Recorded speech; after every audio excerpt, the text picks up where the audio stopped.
ka girmama da shehu na kai komai na tece an gaba da shek salisu da alheri da nasara sai da mata Allah ba ka buya ba a cikin ɗabi'a da shehu ka zama madogara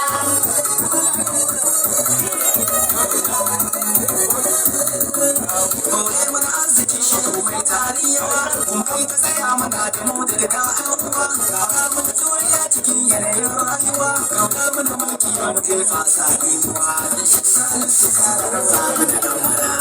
sai da mata Allah ba ka buya ba a cikin ɗabi'a da shehu ka zama madogara